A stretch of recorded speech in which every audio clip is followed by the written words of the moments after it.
you got a question or a story to tell,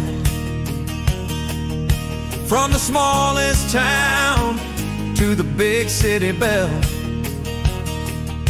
got a business dream you're hoping to start, or a question on elections and how to do your part. Now Brian's here and he's ready to listen to the good people of Arkansas. The mission, he served the nation, now he's serving you for a stronger future and a vision that's new. Welcome to the Ready Room. Got a question? Let's talk it through. Welcome to the Ready Room, where your voice is heard and the people rule.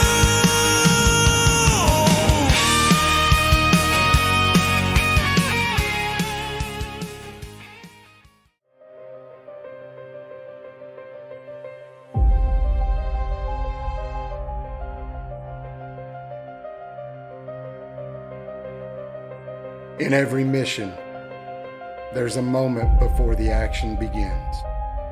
A place where warriors gather, gear up, and steel themselves for what's ahead.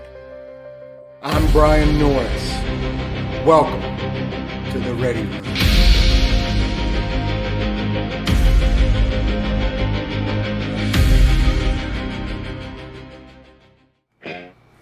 And here we are, back again, frozen in. It's been a few weeks, been on the road doing some stuff, but you're back, we're back, Jared's back, Mr. Clean's back.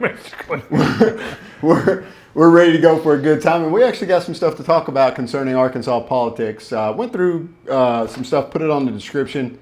I think you can see we got a pretty good storyline set up for you tonight. But I am on the what are we on here? What's this thing called? The chat thing? I am monitoring the chat. So we're not rednecking it too much tonight. We dumbed down our Arkansasification a little bit. And I didn't have to run back and forth. So if you shoot us a message, if you got a question, please reach out to us. And we'll answer it live. We'll get with you. But in that, let's how you doing, man? Not too bad. A little chilly. Yeah. How's it? You got your house is what, over 100 years old? Or Yes. 80? It's over 100, right? Over 100. It's 102 years old. 103 years old, actually. Dang. Yeah. And you're on 1923. historic Main Street. Yeah. How's that holding up with the weather? You know, they have better insulation nowadays, Yeah. but it's not leaking. A little It's drafty. it's keeping me warm. Power didn't go out, so. You remember the old CFO at where I used to work at? He lived on Main Street.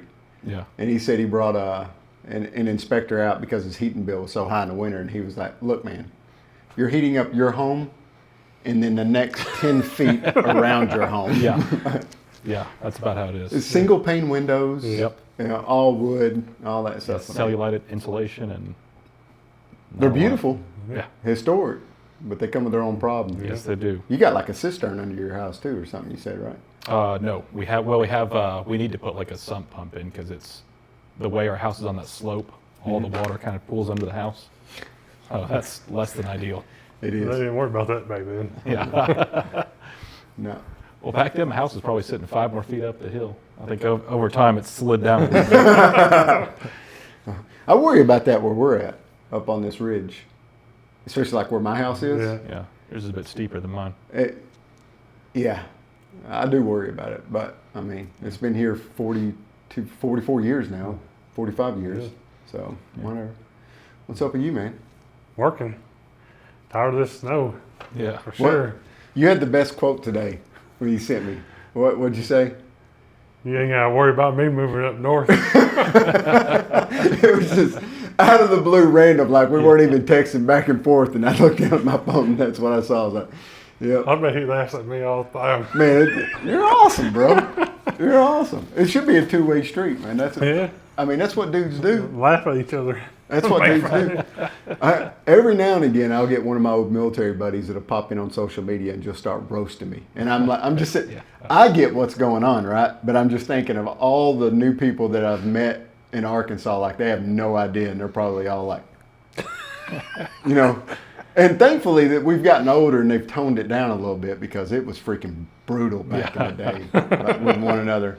And especially with the one that was doing it here recently when we were working together. The last thing in the world that you wanted to be was stuck with him in the back of an LMTV or a Humvee or a bathroom. You didn't want it. You would do it once, but you would do everything that you could not to do it the next time. Because some people have a gift at roasting. Yeah. And this man has a gift. Born for it. Born for it. Yeah. And he has no filter, and he didn't care what you did back to. Like, he really just didn't care. Yeah. So you could think you'd get him, but then you look at his face and realize, no, he just doesn't care. He just keeps going till he finds that weak spot in your arm. But anyway, the good old days. It was good. Well, I know you came to the rescue for me in your Jeep, plucked me out, took me around town, and all we could find was old trusty square tip. Yeah. About a 5-inch surface, right? Yeah. And then I used that to, proudly I might say, my entire driveway just about. Did a good job on the driveway. That's clear. You know, got it clear. Yeah. 4 inches at a time. 4 inches at a time. You didn't use the burner at all? I tried, man, but the burner sucked. It melted? No, it would like create a layer of ice on top of it, and it would just spread the ice out. So I mean that, you know, because the water would run down and then it would just start freezing. So it just moved the problem down another road. But I did get it on the concrete a few times and heat up the concrete, and it'd create like a cave on those real heavy, those real piled up areas, and then I'd get up underneath it and break Should it have up. taped it to the front of your shovel. Or heated your pan on the shovel, so you just scoop and. I didn't get very far the first day, so I had a bunch of ice melt still. So I went back out with ice melt and let it sit overnight, and that softened it up to where it wasn't too bad the next day. But there were still a lot of spots. I don't want to do it no more. You gotta go in on a little bulldozer or something, a little bobcat. I don't live in Arkansas for this. Make some money scooping snow. Yeah. Then I'd have to. No, man.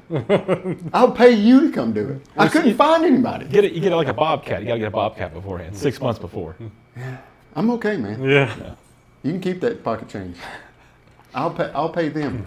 I will say, if you want a generator, the time to buy it is a month after a snowstorm. Go to a pawn shop, Yeah. get a brand new generator. Did you see all the Home Depot, Ace, Harbor Freight all had signs up? No returns on generators. Yeah. Really? Yeah. That's why I find them in pawn shops, man. You can get them for cheap. Yeah. Dirt cheap. Yeah. I'm about it. Well, we've hit a couple of breaks from the ready room because we've been out, and I think right now I'm right at 35,000 miles traveled, or just over, or just under. I'm somewhere in there. I gotta do the math on it. But I was going through some campaign statistics, and the campaign itself, and this is counting a few volunteers going events and stuff for me. We're up to 215 events total for the campaign. How many counties does that represent? 52 counties. Fair. Now the counties are only counting me. Okay. So I've been to 52 counties. Maybe some other people from the campaign's been out to other counties. In fact, I know they have. So I don't know what that number is. Probably 4 or 5 more. Yeah. So 57, 58 total. Don't know if I'm going to make the 75 mark before, because some counties just aren't calling me back, and I don't know no one in there, and I don't have Yeah. I don't have All of them rural. Probably don't have. a lot of them are rural. A lot of them in the Delta. They're Yeah. heavy Democrat.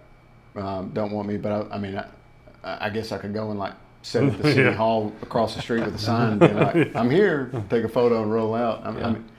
But Do that. that's wasted time right now as we get to crunch time. So we'll see where we get. It was a go. I definitely would like to hit it, but I mean, we got to be realistic sometimes too. Probably not. Yeah. But we've had a couple of debates. Since then, I think me and Hammers debated 3 times now, and Cathy didn't show up to one. She was at one of those, wasn't she? It wasn't Oh, a I'm thinking debate. Grappe or Grape. Grape was at one. Yeah. Okay. So me and Hammers actually done like 4 debates now Yeah. in the last few weeks. And Cathy is not shown up to any of those debate style things, but she showed up at Miller County, but that was just talking. I think we only had like a minute and a half. That's it. Yeah, just a forum. But it was only a forum where you could like introduce yourself. I noticed a lot of these are kind of falling back on that. There's not really any classical debate. That's kind of like that judges thing out there. I had a few questions, but mainly it was telling them what there was about. Yeah. Yeah. Me and Hammer both agreed that the format of the questioning style and how they did it at this church in Texarkana during the day, the one that I went to at like 3 o'clock, it wasn't Church on the Rock, it was the other one. I can't remember the name of it. Theirs was really good. The way that they asked the questions and the way that they gave us time and the interaction and stuff like that, that one was really good. Then the second best one that we've been to would be the Church on the Rock one, the one where we were sitting at the table. Like, they were professional. They had a great moderator. They had a good setup. You could see the timer right in front of you. You knew exactly where you were. They had their question and answers, and we got a rebuttal. And everyone in the crowd knew exactly what was going to happen and how it was going to happen. Nothing was in the dark. You didn't get to see the questions beforehand, so you had to answer them live. That's why. And the way we flowed into the stage and all that stuff, it was very professional. There was just some of the way that they cut off the questions and stuff like that. The one at the church was a little bit better. It felt more personal, felt a little bit more intimate. We both agreed that we liked that one a little bit better. But both of those are up on social media pages, so you guys can go out and watch them and let us know what you think. I know we're getting to do a couple more. Saline County's going to have one. Benton County's going to have one. And I think that might be it before early voting starts as far as that. And it's not going to be a formal debate style at any of them. But nobody's doing that, like you said. When is early voting again? February? I think it opens February 16th, but that's a holiday, so it starts February 17th. Yeah. It's when you can go and vote for the first time. But what do you think about not having any debates for statewide offices and how they're morphing into this? I can see why they want to avoid debates. No one wants to, be the side of like a shouting match or a fight like that. So it's I think it's a safety thing for a lot of people. They just don't risk having an episode. So that it's not a brave or smart thing to do, but it's it's safe. Yeah, don't have I debates, think have that's a the only forum. reason. Who's it safe for? Whoever's putting the event on. Really? Yeah. They don't want conflict. Yeah, because it's especially with like local. The more local you get, kind of the candidates get a lot more. We'll call it passionate. Yeah, I don't know, man. I think that people deserve that, though. Oh yeah, no, they no doubt they do. Yeah. But I can see how these places would be a little leery to kind of let a bunch of people into an open debate. And it is stressful. Yeah. And you need to see how your candidate's going to react to that stress. Yeah. Yeah. Exactly. It's not a low stress job. Yeah. Yeah. I mean, if you think about it, there's over 3 million people in the state of Arkansas that I'm going to be working for as Secretary of State. It's a lot. That's not nothing to take lightly, right? And then you just have all the administrative. And I know this from previous leadership roles and things I've been. If you allow it, the administrative part of that job will consume 90% of your day, every day, if you allow it. And that's regular paperwork things you got to do, regular meetings you got to do, regular planning sessions that you got to do. And then, you've got the problem employees or you got the problem counties or whatever it is, like when I was a first arm, 10% of my soldiers occupied 80% of my time. Problem soldiers. Problem soldiers, things that were going on. Because there's a process to it. And I'm sure that's replicated in government, anywhere you go. Yeah. So my plan is to dedicate, calendar space at the beginning of the year and block it off and make commitments to where 2 days a week I'm out. I'm out at a county, I'm out meeting with business owners, I'm out doing stuff away from Little Rock to where you can't pull me back in, and I've already made the commitments. I've already got it calendared. We've already scheduled the location, reserved, and sent the invitations and all that stuff. Right? It makes it very difficult to back out because you got all that stuff set. And when I was the first sergeant, one of the big things that I tried to do is to give predictability to soldiers. And it can be very difficult to do in the military because you never know when something's going to happen, right? But I wanted to try to do that. So when I planned stuff out, I would go out to a year. But anything inside of a quarter, if my commander had a good idea fairy that just took a giant dump on his head, right? Great idea. He'd come to me and I'd be like, well, sir, the first sergeant owns the training calendar. Now, I'm your first sergeant. Yeah. And you signed the training calendar. And that's a contract between me and you. And then we took this to the BC And the BC accepted it and signed it and put it in the system.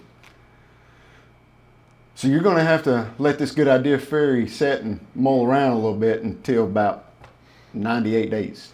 You know? Yeah. But I'd hold them to it.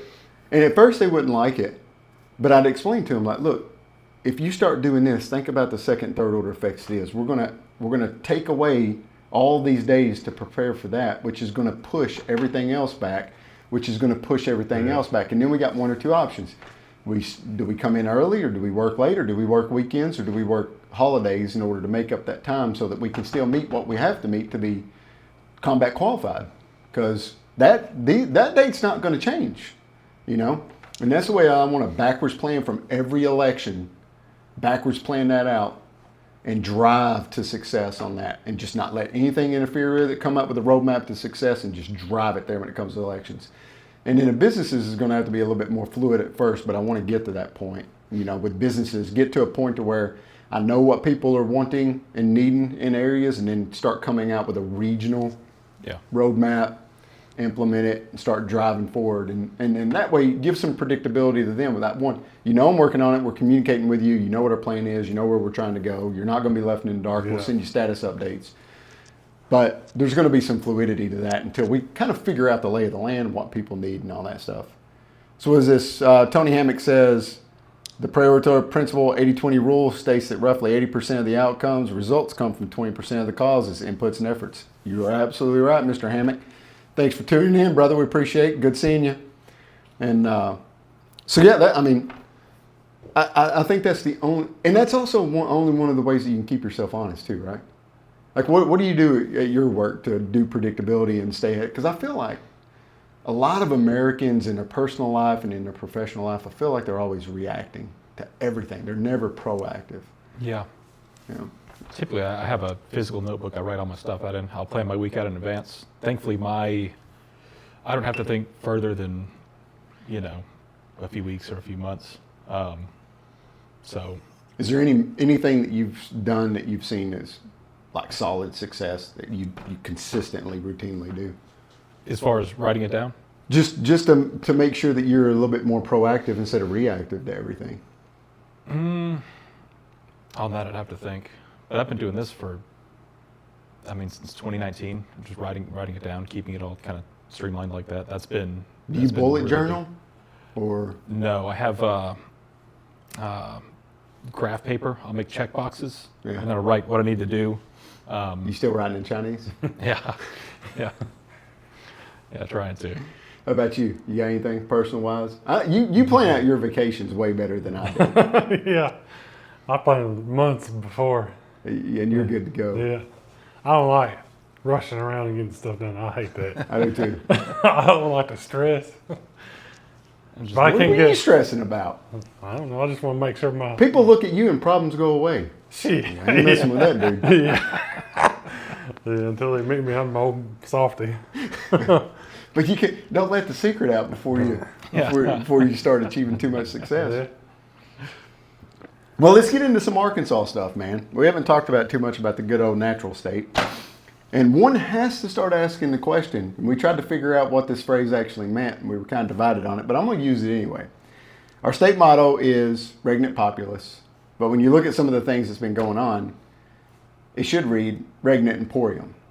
Now, whether that's the correct verbiage in Latin or not, which I thought meant the empire rules or the administration rules or whatever you want to take it. Because one of the chief actions that came about here recently is December 11th, 2025, the Arkansas Supreme Court unanimously overturned 74 years of precedent in the state of Arkansas. So lawmakers can repeal any citizen initiative or constitutional amendment with a 2/3 vote. The ruling reverses Arkansas Game and Fish Commission versus Egmonton back in 1951. So what that means, medical marijuana, they could pull it away. The Independence Paper Ballot Initiative, they could pull it away. Future abortion amendments, even if Democrats get in and we do an abortion amendment to call abortion in Arkansas murder, and make a constitutional amendment for it, guess what? If it's a Democrat majority, gone. And casinos. It was Russellville area, I believe it was. They were trying to do that amendment for the petition for That was a while back. right, Yeah. 2024, and they the citizens didn't want it. And they blocked it, right? Well, now We do what we they can want. just go on. No. Is it just a majority they have to have? Yeah, Simple majority. yeah. And Randy says anything not on their agenda, which is what it looks like. It appears to me that the body politic in Little Rock will just, this is what we want to do. And then that's it. They get an agreement, they get in lockstep, and then whenever citizens figure out a way around that or are successful in blocking what it is they want to do, they just come back to the next legislative session and pass new laws to circumvent whatever it is that Yeah. cause the people to be successful. And to me, that our motto is useless. Yeah. If the citizens can't dictate, Why even vote then? that's another one, which I don't. But Professor Joshua Silverstein from the law school there in Little Rock had a good quote. He said, the state legislature could go back and alter every single citizen initiative constitutional amendment ever adopted, including term limits. Huh. So brings it back to home, because there's a lot of legislatures that aren't fan of term limits, Yeah. They got a good thing. It is a good thing. Hey, it's a very good thing. right? And so now they can just, because the term limits was a citizen-led petition. So now they can just go back and alter that. So when the people of Arkansas vote for something, it should matter. Yeah. That's what we want. Are we a representative republic? Are we a representative state government, or are we not? I don't know what you'd call that. To me, it's giving you the middle finger, honestly. It's like, Rick James, screw your couch. Yeah. You know? I mean, I don't know. And, We pay them to and the take our rights Supreme, away. but Yeah. we have Supreme Court justices that are going around saying, I'm a constitutionalist. I believe in the Constitution should be interpreted as it, like I can almost quote, they almost all say the exact same line, right? But then all of them unanimously voted for this. Yeah. So you didn't do that here at all. You did what you wanted. You legislated from the bench, in my opinion, because the case law was already settled. And the citizens said what they wanted. Yeah. Little Rock's like that. It'd be like that Yeah. sometimes. What are your Getting thoughts on on it? I think it's crazy. We elect them and they're just trying to take our power away. That's what it is down to. How's it? You were a part of the paper ballot thing. Yeah. So how would it make you feel? All the hot summer days, all the talking to people, all the collecting the signatures, all that effort that we put into it. We do all that. We did it legally. We did it appropriately. We did it the right way. And then 5 months later, after it passes, the legislature meets and they say, sorry. They don't like it. But how would it, It how's would that make you feel? make me real mad. Why wouldn't it? That's just like Well, I mean, all the hard work all them people did for everything. we pay their salaries. Yeah. And they're taking. We pay for their office space. We pay for everything it is for this government and this state government to function and work. And And you won't let us have a say at a county level on how we want to do something? we're supposed to be the bosses, really. Honestly. Do you feel like you are? Nope. Just look at that. But how long can that continue? Until people say enough. What do you think that would be? Well, it should have been 6 months ago, honestly. Who's that guy that comes on Joe Rogan? He's a Canadian professor, famous conservative guy. Oh, Peterson? Yeah. Jordan Peterson? He had a fantastic way of breaking that down, in the psychology of it is where when these people are trying to get something, they push, and as long as you allow them, they continue pushing until all of a sudden you say, wait, no more, and then you start to push back a little bit. You kind of look around, you wonder, how the heck did I get all the way back here? Well, it's because they came to you one time and you gave in. And so they came back. Kept going. And then you gave in and you kept, where you know,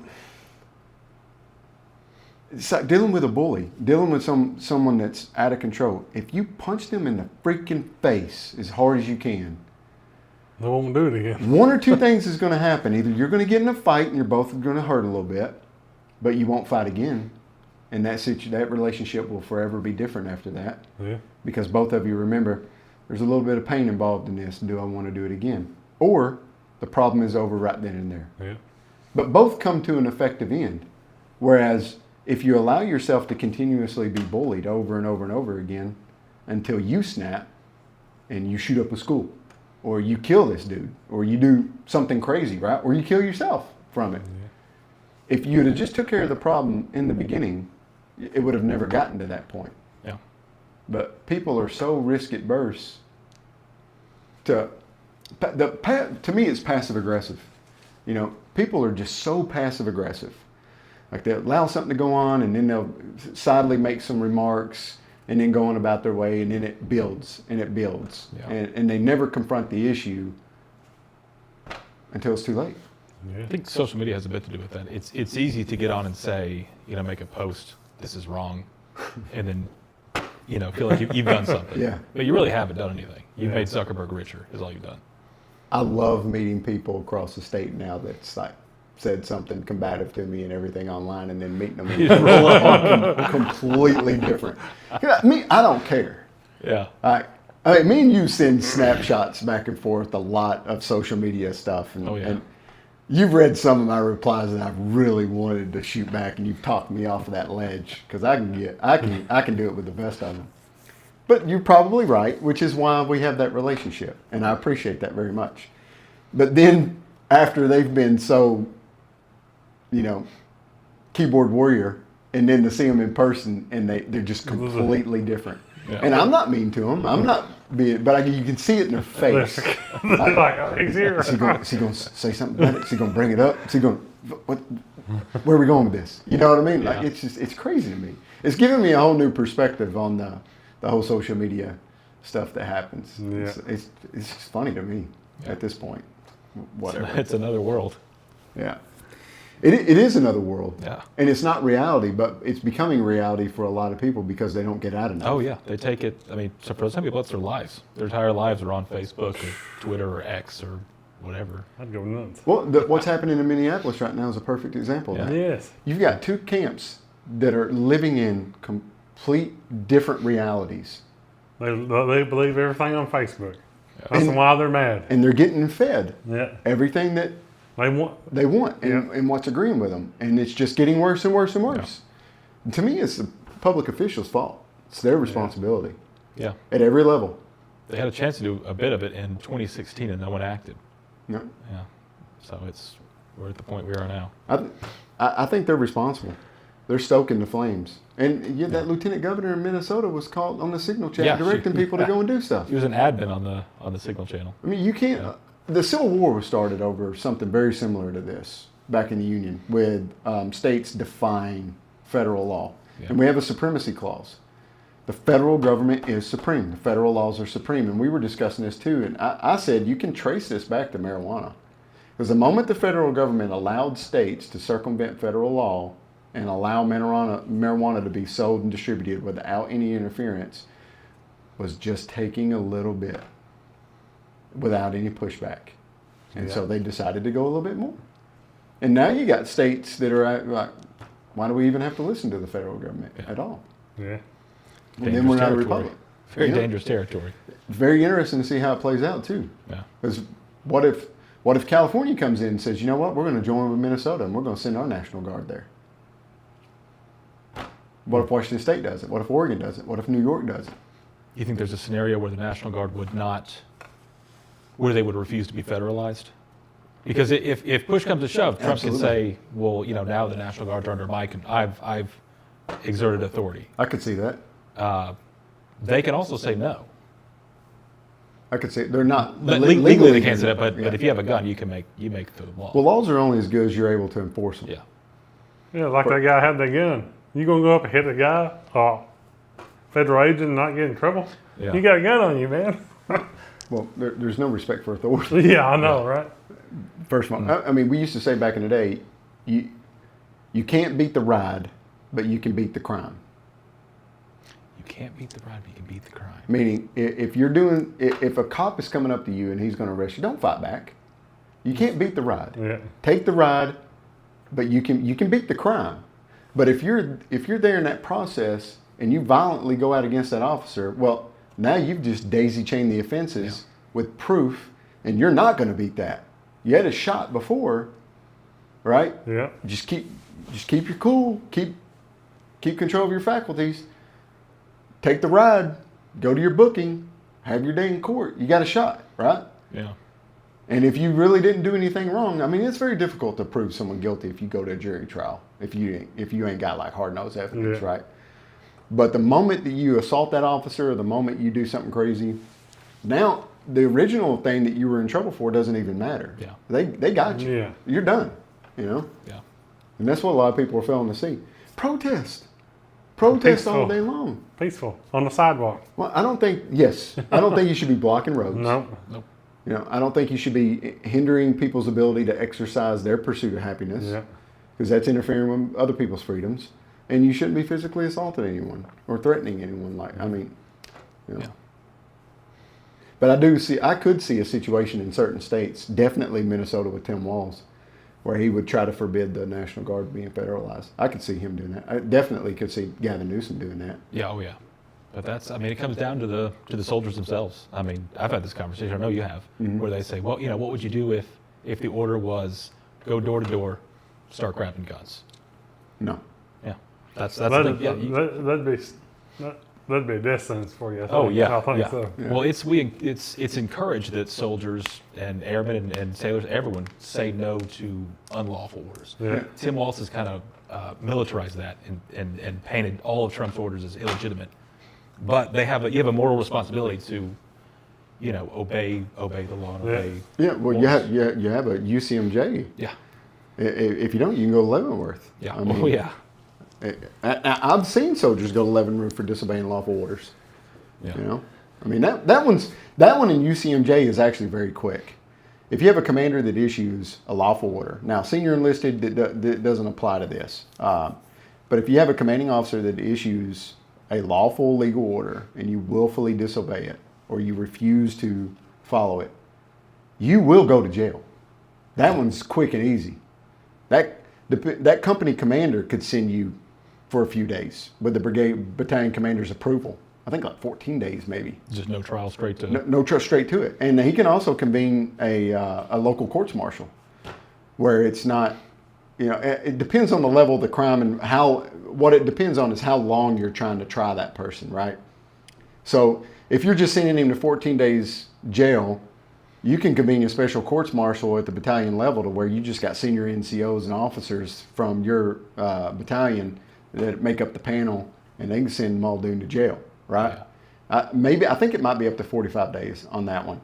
And then it takes like a general officer to convene a court martial, and then it's the commanding general that convenes a court martial for like really serious offenses. If you're going to, potentially sentence them to death, which is an option. I think the last president to do that was George Bush, that executed a couple of soldiers. For what? The dude that threw the grenades in the tent in Iraq. And there was a couple others that had been sitting on death row for a long time. The Muslim guy shot up at San Antonio, right? That guy too. Yeah. I don't think they pulled the trigger. They didn't pull the trigger on the one at Fort Hood yet, the Muslim guy that killed a bunch of soldiers. I think he's Nadal Hassan. Yeah, that's it. Yeah, I think he's still alive. Bergdahl, was he ever? No, Bergdahl's out. He got pardoned, remember, under Obama. Oh, no, I don't remember that. Yeah. Crazy enough. But anyway, all right. So if you didn't know it, in the campaign for the Republican primary, I've got two opponents. State Senator Kim Hammer and Miller County Judge Cathy Hardin Harrison. And please go ahead and look them up. Kim Hammer's term limited out in the House and the Senate. He's been in Little Rock since 2010 in the House and Senate. Go check out his voter record. Do some research on him. Be an educated voter. And then Miller County Judge Cathy Hardin Harrison. She was the first woman elected to county judge in Miller County. She was a formal tax collector in Miller County. And she wants to bring that experience up to the Secretary of State's office and be business friendly. So go look her up too. But me and you got to meet for the first time the Democrat opponent. Yes, we did. Yeah. I think her husband too, right? Yep, her husband was there. Very nice people, very amicable. Absolutely. And I think she mentioned to me, no, she did mention to me how she wanted to, have an amicable race and just, make her race about her and make my race about me, which, I mean, that's, for me in this campaign, it's me versus me. Yeah. And I'm not going to lose. So that fits already very, very well in what I've been doing. And I think I've been that way, right? I haven't really done anything, so I don't think she has anything to worry about there. But she is a marketing specialist from Rosebud. She is a Lyon College graduate. And she ran Stand Up Arkansas, which is a voter engagement nonprofit. And she said that night that she wanted to make ballot initiative easier. Claims the SOS office has become too politicized. Did she say anything else concerning it? Do you remember? You should have a few other little things, but I think those were the big ones. Yeah, I mean, nice person. Looking forward to the race, but I mean, I'm not even really entertaining that until after March 3rd. Yeah. I mean, it's just not taking up any of my energy. So I'll focus on that. 15-meter target right now is the primary, and then I'll focus on the 100-meter target after that, and we'll start going through it. So, and then you got me. I think you all know who I am if you're watching or going to watch this. I'm not a politician. You know the spiel already. We won't dive into it anymore. But be an educated voter. It's important to vote. It's extremely important to vote, but it's even more important to be an educated voter on what you're going to go in there and do. So research the initiatives that's coming up. Know them before you go. Know your candidate. Understand them. And then make your mark. Make your mark. But don't go in there blind and just any, miny, miny, mo, and roll out. Like, don't be that guy. And if you don't know, if you don't have time, there's a good resource that's coming about in the States called CFC 75, and that's Conduit Freedom Caucus 75. And their entire goal is to educate the public on all the election stuff that's happening, both local, all the way up to the state level. And so that you can be educated on what to vote. And their goal is for you to be able to reach out to them and tell you from a conservative, trusted, principled answer what issues mostly align with the Republican Party platform, what candidates mostly align with the Republican Party platform, and how they are going to vote, and just share that with you. And so they can be a great resource. So if you don't know what Conduit Freedom Caucus 75 is, just Google it. I follow them on my social media pages, so you can find them there too. They're a phenomenal resource, and they are going to be a force for good in this state. So I encourage you to reach out and understand what they are. And if you want to volunteer to be a part of the organization, if you want to be one of the people that is a trusted resource that the public can count on to give good information, you can sign up there to be a member of it, and you can be a county coordinator, you can just be a volunteer, you can be a Senate district leader, you can be a regional director, or what kind of conservative are they? We're talking small government, pro 2A. Out of all the conservative groups that I've gotten to know since being a civilian, they are by far so economics and freedom, they are number one by far in the principle, and the record shows it. They've been in business doing this stuff for a long time, so they've got a history. And that's something about, like, with politicians and with organizations that's been doing this a long time. If they flip-flop, how can you trust them? Yeah. You know what I mean? It could be steady. And if they say one thing, but you look at their record and it's completely different, come on, right? But they've been consistent on what it is that they stand for, which is what the Republican Party is supposed to stand for. Yeah. They just hold the line on it. Real conservatism. Absolute real conservatism. But their scope is like financial freedom and freedom overall, just like your freedom to do stuff. So I don't know where, obviously 2A, they're a leader on that, because that's a big one. But some of the more nuanced stuff that's hot topics, I don't really know. I haven't researched them. But I don't pay too much attention to those two. I would assume that they would be vehemently against boys going into girls' dressing rooms. But I don't know. I haven't. I don't think that's part of their wheelhouse. I don't think that's something they concern themselves with. And honestly, it's kind of a true point. Like, if you take care of the pennies, the dollars take care of themselves, right? We've been worrying about trying to get that $100 bill and fighting to keep boys out of girls' restrooms and to save every abortion from happening and all that, and all these other contentious issues, right? When now your citizen petitions can be taken away from you. Yeah. Your taxes get increased here. Your utility rates go up here. They want you to look at that big one and pass these little ones. You don't care. You know what I mean? Yeah. So I think they're right. I think their focus is where it needs to be, and it's aligned. And they're like, look, we're not entertaining that. We're not going to get in that mess. And this is where we are, and this is what we're going to focus on. And if we got all that stuff right, the rest of it would kind of take care of itself. So I don't know. What do you think about CFC 75? And because we've talked a little bit about it. Yeah, well, see, I like it. We saw them at the first district meeting. Remember that? They had a little presentation. Yeah, they did. That was, I was impressed by how in-depth their analysis was of lawmakers and laws. Applied to other parts of the state, that's a great group, great tools.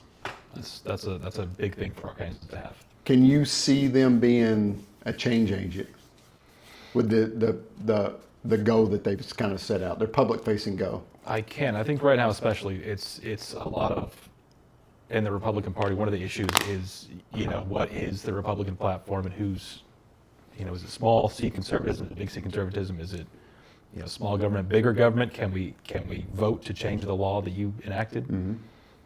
I think those are things that we need to fight out, and they're well positioned to help us towards the right direction. Well, their goal is to get 3,500 trigger votes per Senate district. And that means you've got 3,500 people in a Senate district that trust the members of CFC 75 in that district and will at least listen to what they have to say about positions or candidates, right? And the way that the math works out, if you can guarantee 3,500 votes in every Senate district, then you can have serious influence in every election in that Senate district, right? So to me, from a planner's perspective, asymmetrically, it's phenomenal.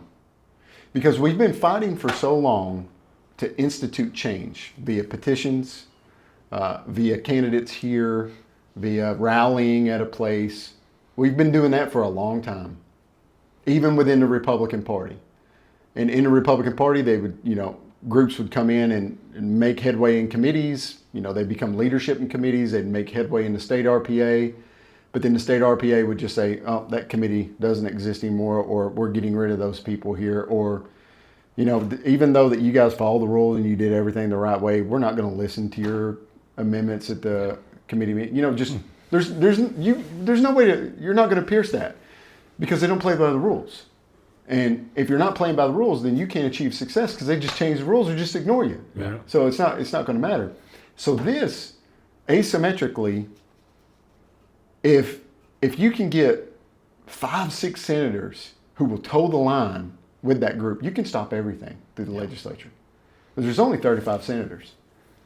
And if you've got 10 of them that are just hard-nosed Freedom Caucus type dudes that we've got in D.C., if they just stay together and weather the storm, you can defeat everything. And if you amplify that out and you get, 35, 40 in the House, it's game over. Checkmate. That's an impressive block. Yeah. Now it does not matter what other external influences are pushing on to them because they're together. Yeah. Right. You know what I mean? Stop anything, just like they're stopping us. Yeah. They may not be able to push something through, but you can't get your craziness through. Yeah. And to me, that's a win, right? And then we can build on that and hopefully get even more, and then start getting stuff through.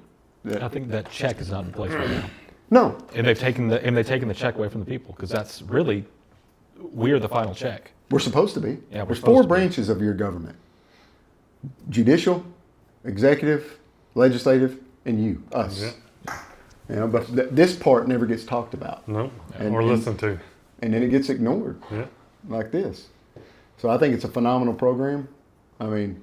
Hopefully both of you guys will get involved and start working it a little bit where you can, what you can do, and we'll start making a little bit more change. Yeah. And even more so, you wouldn't have bills come through that get pushed back 5 or 6 times, fail a vote, and they just keep coming, right? Like happened with the Franklin County Prison thing, yeah. right? You wouldn't have that if you had a proper check. Yeah. Because they could stop it before anyway. That should have never gotten out of committee to a vote. Well, you know, too, there is a group of people that will not let this pass no matter what we add to it. And they all got primary opponents. Yeah. They all got primary opponents. Oh, yeah. Which is very telling to me. Well, and let's get into it. We've got some developments on that. So they had their special election, and I don't think we talked about that. But so the special election led to a runoff between Wade Dunn and Brad C. Simon, and the election is going to be February 3rd. And so if you're not registered by February 2nd, you can't vote in the primary. And in Arkansas, the primary is the election. We're a red state. If you don't vote in the primary, Doesn't matter. I mean, Yeah. it is what it is, right? But February 3rd is going to be that election. And so the estimated cost for the prison has went up to $825 million. SB 354 failed 5. It was 5 times. Look, I took a note. Almost like I know what I'm doing some research. To get the funding approved. But the issue is the site cannot provide water. Early voting. Thank you, Randy. Appreciate that, Randy. Early voting for that election started yesterday. So if you haven't already got out and vote, make sure that you go out and vote. Appreciate that, Andy. Thanks for that. But some of the issues with it, they said the aquifer was tainted with sulfur in that area. So the only viable options they have, one was looked at as pumping water from Ozark, which their facility can't handle it at all. So the only real viable one is to pump it from Fort Smith, which is a pretty good distance away. Yeah. And who knows what that estimate's going to be to build that water line. I heard some crazy estimates, but I'll be talking out of my fourth point of contact, so I don't want to mention that here. But it's not a site that's conducive to what it is they're trying to do. And from a surface level, it just doesn't make sense when there were so many other locations throughout the state that wanted it. Yeah. So hit the easy button. Yeah. Move on. You got it. Yeah. If you need more beds, why would you try to build prison beds in a location that's not conducive to what it is that you're trying to do? Your end state, right? If your end state of success is to maximize bed space for our overcrowding issue in it, right? Now walk it back. What is the easiest pathway that makes sense for you to get to success? Calico Rock would love to have an expansion. And they would do it. There was plenty of locations throughout the Delta and South Arkansas that said they would take it. Those are easy buttons to get to success, right? Yep. Yeah, they got water in the Delta. That's one thing they have. Them places probably make it. Yeah. One thing for me is the company they brought in to do it. Yeah, That was out of California. Shady. And which kills me. That's a great point. Because didn't we have legislation that passed that said we couldn't use DEI companies on public dollars? Yes, you can be a DEI. You can have DEI values in Arkansas as a company, but the governor of Arkansas cannot contract you out to do work if you have DEI. So Why wouldn't we hire our people to do it? Well, because they couldn't find a group that could build this prison, and I guess that would meet their standards. So they went to California, right? Yeah, it's a from California company, and their website is all DEI stuff. So Yeah. we've taken Social this money, media. Yeah, we've taken this money away from Arkansas, and even I would rather this money go to a liberal Arkansan than a liberal Californian, Yeah. because at least it stays in the state. And our crazies aren't their crazies. Yeah, That's a no. That's a they. no. That's I an feel like excuse. There's companies here that can build that. Oh yeah. They build hospitals and every day. I guarantee you, Texas has some. Yeah. Tennessee would have Texas, some. Tennessee, Missouri, Louisiana. But I guarantee you, Chris, we do. California though. Wow. Yeah, you don't have to go to California. And like I said, the company is DEI left and right. So it's if the goal was to not give money to these people, we're giving money to these people and we're sending it out of the state. Yeah. So we're shooting ourselves in both our feet. I'm worried about the lithium going out of state too. Oh yeah. Yeah. Another thing too. We I could, hope we it could have an doesn't. upward process here, but I don't think they're thinking that far ahead. No, which seems to be very consistent across in Arkansas. Yeah. We're a poorer state, so I think if people see they can pull money out of the ground, that's kind of where the thinking stops for a lot of companies and people too. But that's how you stay poor. Yeah. So you have to suffer a little bit Oh, well, to get better no days. one wants to suffer. No one's saying they want to suffer. Yeah, you know that's the beauty of it. If you look, it's biblical. It's part of being a human. It's part of our history. You have to suffer in order to grow and get better. There's no way around it. If you want to get smarter in academics and whatever it is, you've got to torture yourself a little bit by studying and practicing and making mistakes and learning from your mistakes. Yeah. If you want to get stronger in the gym, you got to torture yourself. Yeah. Because that muscle is not going to build it back better if you don't tear it. Yeah. You have to tear the muscles and go through some uncomfort in order to get there. Yeah. And the same thing is true. If you want to maximize your financial wealth, you have to put off things that you want and deny yourself to reap the rewards later down the road. Yeah. That's it. There's You ever watch Caleb Hammer? who? Caleb, I think his name's Caleb Hammer. You know what I'm talking about? No. The financial guy. No. He sits and he does like audits with these people, like these like wacko liberal people. Yeah, glasses. Yeah. And they have their bank, their bank statement, and he just tears them apart. He said, "Oh, you've been going to Taco Bell every day for 3 years. You don't have any money? Maybe I go to Taco Bell." Well, You love this guy. Yeah. but it's true. I mean, soldiers used to cut that. That's what, especially like when you get soldiers that have security clearances, like the comms people and the IT people and all that stuff in units or elsewhere. They do a financial check on you every so often to see where you're at, right? Really? You can lose your security clearance if you're in debt too much. Absolutely. That's a huge And so- thing they can get on. They can say, "Well, I see you having money problems. Yeah. Give me the schematic and we'll Yeah. get you $10,000." Yeah, no problem. Yeah. The Chinese do that all the time. All the time. Yeah. That's a quick win for them. Oh yeah. But and then you got the brand new privates that walk outside the gate with their bonus check, and they're like, $90,000 car, 30% interest, $5,000 down, and I can drive with it today. And pulling up in the parking lot. What up, First Sergeant? And I'm just like, oh. A $40,000 V6 Charger. Dude, I had a soldier, I ain't gonna say his name, I still remember him clear as bell this day. Good-hearted kid. But I'm overhearing a conversation and he's talking about this car he bought. And I'm listening to the payment and I'm like, man, that. And he says the year model and I'm like, that's an 8-year-old car. Like, that's pretty high, but still doable. And then he mentions this maintenance service plan that he got from the dealer. And, and it was more than his vehicle payment was. Oh yeah. Really? And I came out, I was like, Private, how much did you just say that you were paying for the maintenance cost on that vehicle? And I said, do the math in your head real quick. A cost of an engine is maybe $5,000, right? To get a brand new engine put in that car if the engine blew out, right? And the car is probably not even worth that. What you're spending in just over a year, you would spend more than $5,000, right? To replace the motor. Now, how much of that $5,000 do you think you would actually use up over that year? And is that car still going to be worth having in a year that you got right now? So why would you do that? I said, go with your squad leader and go down there and change that. And he comes back and he's like, First Sergeant, they wouldn't let me take it off. I'm like, all right, give me the name, give me the place and everything. I look them up online and I find out that the owner of this used car lot is a retired sergeant major. And I know the game. I know the game. So I get my car, I drive down there, and I walk in there and I'm like, hey, Sergeant Major, you got a second? You know, I'm in uniform. He's like, yeah, First Sergeant, come on in. And we shut the office door. He knew what I was in there for. It happens all the time. But I do my research and I know stuff a little bit more than maybe what more of my colleagues would, right? My peers. So I go in there and I'm like, look, Sergeant Major, here's the deal. You know that every base has a blacklist, right? And you know what the blacklist is. The blacklist means that the garrison commander puts out a direct order that no service member or civilian employee that's employed by this base can do business with you. You're off limits.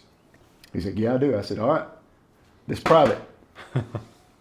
I want that contract going and we need to rework this interest rate. Well, I'm going to take all this and I'm going to go and I'm going to make an appointment with the commander, the commanding general, and I'm going to list all this stuff out and I'm going to request that you get placed on the blacklist because I guarantee you that when they send out an email across the command and they ask, how many of their soldiers have similar environments, they're going to find quite a few more, and that's going to be just cause to put you on the blacklist. Oh, come on, first on, start the whole deal. I'm like, that's the deal, man. Yeah. I'm not worried about everyone else because they're not mine, but this one's mine. So let's do the right thing. And he did it, but it's like, it's just blue. I get back in my truck and I'm driving back to the base and I'm just like laughing because every meme that you see come up was just proven true. I wonder how much those car sales will make if you're outside of Tons, man. Fort Bragg or something. If you're outside of Fort Hood, Fort Bragg, Fort Campbell, Fort Benning, something like it's that. multi-million dollars. Yeah, just stacking money, But man. the real money is during the deployment cycles for the soldiers that lived in the barracks. Because after the first cycle of deployments, people would no longer store their cars because they'd come back and rats eating up all the electric stuff inside of it, or they didn't get taken care of and all that stuff. So soldiers start selling them real quick. So you'd have this humongous inventory of used cars that were really new around these bases just getting cycled around. So Man. what the real skiff griff was to come in if you had the money and just buy up all the vehicles that you could and move them somewhere else across the nation, not near a military base, and then resell them at fair market value. Because there was guys, and this was true with like household goods and stuff like that too. There were guys that would sell things that were like worth $20,000 for $10,000. Yeah. Just because I know I can't deal with this while I'm deployed and I'm going to be gone 14, 15 months. Guarantee you that's Done. Happens all the time. PCS season is still a great one to be near a base and watching Facebook. Yeah. Gold mine. I constantly watch Little Rock Air Force Base. Yeah. Yeah, man. I mean, start getting on there around May, June. PCS season's going to be in August. Yeah. And just start watching, man. Yeah. Make your little watch list come up. Heck yeah, man. I know. I know my people. I know my people. Some 2026 ballot measures that's going to be coming up. We'll wrap it up here. We got the citizens only voting amendment, which, I mean, that shouldn't even be a question, right? You can only be a U.S. citizen and vote, which means that some of these voter laws that they've passed previously obviously didn't solve the need, right? Because they feel the need to add this one on there, which I actually agree. And then the right to bear arms amendment that expands 2A protections to ammunition, accessories, and components. Please, people, please vote for this. I'm sick and tired of paying all this craziness for a suppressor or a short-barreled rifle. I like my toys. What does the amendment do? It just says it expands 2A protections to include ammunition, accessories, and components. Okay. So like a short barrel rifle, suppressor, Any other weapon? all the other accessories and stuff that go on to it and everything. It includes accessories as part of the Second Amendment. Forced reset trigger. Hey, I'm down. And one that I don't think I support, man, is the Economic Development Districts Amendment. That's becoming like an end run around to funnel taxpayer money into private business to expand these areas that are so-called dying and Main Street. And I'm all about supporting Main Street and getting Main Street, Arkansas back up and running and being profitable and all that stuff. But private businesses need to sort and figure that one out. Yeah. These economic development districts become an end run around to funnel taxpayer money to these 501c3 organizations and these other nonprofits and things in these areas to do it. And there's going to be a $500 million bond issue for water infrastructure. And I wonder how much that pipe from Fort Smith to the prison is going to cost. Yeah. Think we might be onto something with that one? Maybe.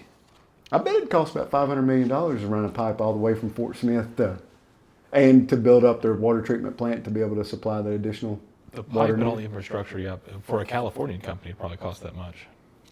Yeah. Maybe that's where it stems from. I don't know. That'd work out. That's water infrastructure. Yeah. It is. Sure is.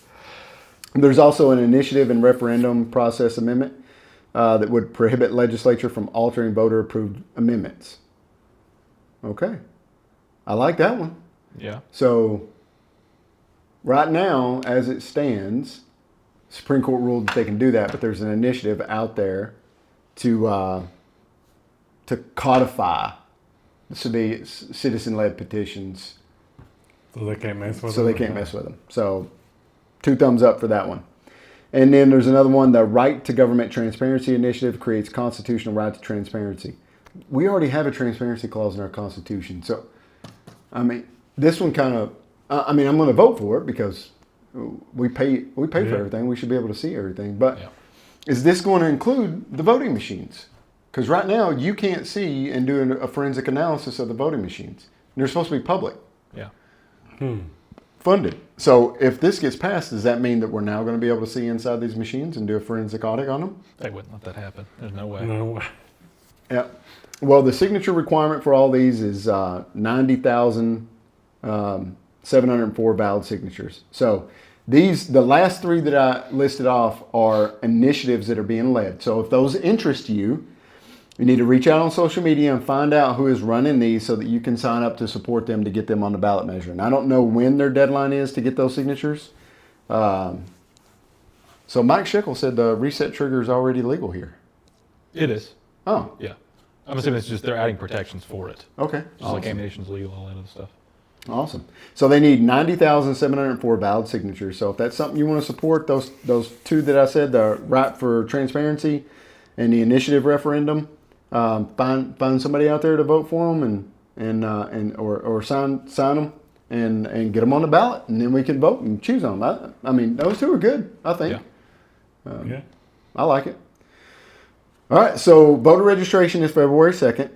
Get registered to vote if you're not already registered to vote. Early voting starts February 16th, but I think that's a holiday, so make sure you go out and vote early if you can't make it on March 3rd. And then and please share this show out. Bring a friend to vote.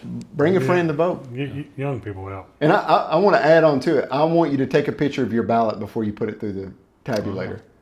Have a physical record on your phone of how you voted throughout it. And if enough people do that, I mean, that's power. And put it on social media. Start a trend. #voted. Here's my ballot. Put it up. And if you don't want everyone to see your ballot, take 2 photos. Put your hand over it so that people can't see how you voted on something, but know it's there. And then take another one so that you have a physical record of your vote.